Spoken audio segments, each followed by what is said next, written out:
మన కాకినాడలో మన చెన్నై షాపింగ్ మాల్ ప్రముఖ సినీతారం మృణాల్ ఠాకూర్ చేతుల మీదుగా మే 9న గొప్ప ప్రారంభం. The Chennai shopping mall, main road, Kakinada. ఉమ్మడి అనంతపురం జిల్లాలో భూగర్భ జలాలు అడుగంటి తాగునీటి సమస్య జటిలమవుతోంది.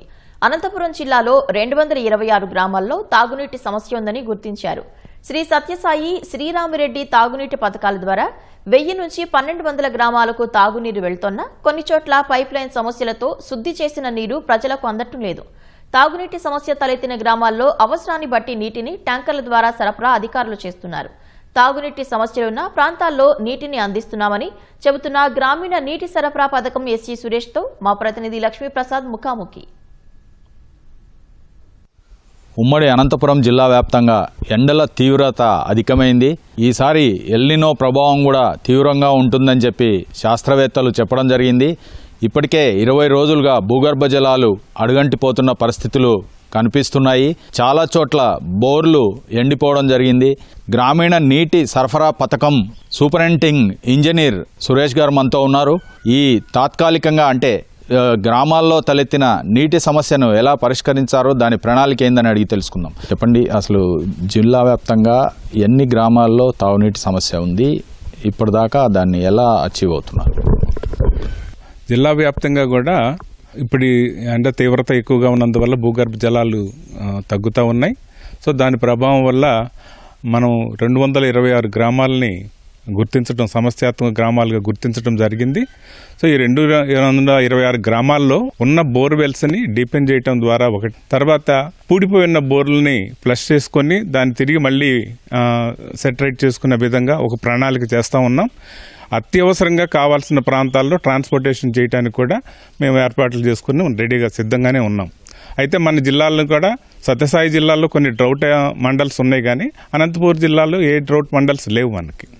అనంతపురం జిల్లాలో మనం ఎక్కడన్నా ఏదన్నా ఇష్యూస్ వచ్చినప్పుడు దాన్ని క్లియర్ చేసుకోవడానికి ప్రణాళిక ప్రిపేర్ చేసుకుంటున్నాం. కలెక్టరేట్లో కమాండ్ కంట్రోల్ రూమ్ అంటూ ఒకటి ఏర్పాటు చేస్తాం.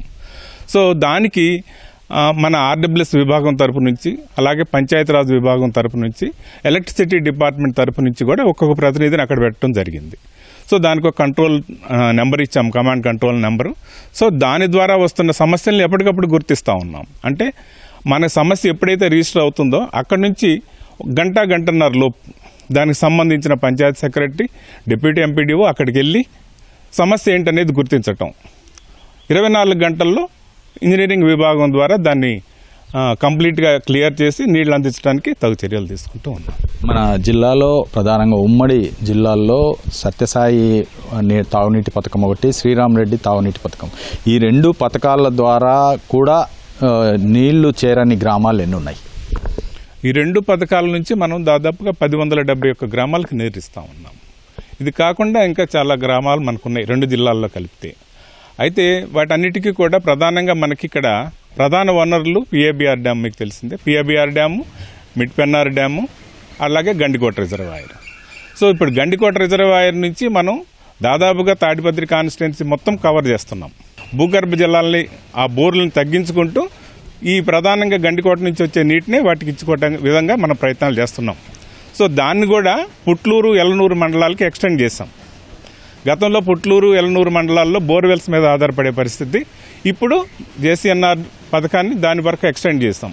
సో ఈ సమ్మర్లో ఆ 2 గ్రామాల్లో కూడా తాగునీటి సమస్యని ప్రధానంగా అరికట్టే విధంగా చర్యలు తీసుకున్నాం. మనకున్న జలాశయాల్లో ఎంత మేరకు నీటి నిల్వలు ఉన్నాయి? అంటే మనకి కలెక్టర్ గారు మన ఈ పిఏబిఆర్, తర్వాత మిడ్పెన్నార్, ఈ ఇరిగేషన్ సెక్టార్తో కూడా రివ్యూ చేయడం జరిగింది. ఖచ్చితంగా ఈ మన వాటర్ సప్లైకి కావాల్సినంత వాటర్ని మాత్రం ఎట్టి పరిస్థితుల్లో డ్యామ్లో, రిజర్వాయర్స్లో ఉంచాల్సిందిగా కూడా ఇన్స్ట్రక్షన్స్ ఇచ్చారు. దానికంటే ఎక్కువ కూడా మేము ఉంచడానికి వాళ్ళకి రాసాం, ఏది ఇంజనీరింగ్ సెక్టార్ వారి ద్వారా తీసుకోవటానికి.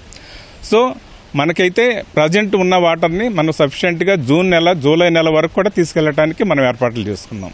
సో జూలై నెల వరకు కూడా ఈ ఎన్ఎస్ఆర్డీడబ్ల్యూ కానీ సత్యసాయికి కానీ ఎటువంటి పరిస్థితుల్లో నీటికి ఇబ్బంది లేకుండా విధంగా చర్యలు తీసుకున్నాం. ఇప్పుడు పూర్తిగా తాగునీటికి సమస్య ఉన్న మీరు చెప్తున్న 200 చిల్లర గ్రామాల్లో ఎన్ని ట్యాంకర్లు పెట్టారు? తాత్కాలికంగా ఏర్పాట్లు ఎన్ని చేశారు? ప్రస్తుతానికి మనం ట్యాంకర్ల ద్వారా నీటిని చాలా తక్కువ, అంటే ఒక 10-15 గ్రామాల్లో, అది కూడా అంటే అవసరాన్ని బట్టి ఇస్తున్నాం తప్ప ఎక్కువగా ట్యాంకర్లకి ట్రాన్స్పోర్టేషన్ జోలికి మేము వెళ్ళకూడదనేది మా కింద అధికారులకు కూడా సూచనలు ఇవ్వడం జరిగింది. ఎక్కడైనా అవసరము అనుకుంటే ఖచ్చితంగా అక్కడ బోర్వెల్స్ వేసుకొని, అంటే అక్కడ ఏదైతే ఉంటాయో సోర్సులు దాన్ని డెవలప్ చేసుకొని ఈ ఎండాకాలం వెళ్ళేంత వరకు కూడా అదనంగా బోర్లు వేసుకొని వాటి ద్వారా నీటి అందించడానికి చర్యలు తీసుకుంటున్నాం. ఇక తప్పదు, ఇంకా అక్కడ ఏ వాటర్ సోర్స్ లేదు అనుకున్న ప్రాంతాల్లో మాత్రం ట్రాన్స్పోర్టేషన్ చేయడానికి మనం చర్యలు తీసుకుంటాం.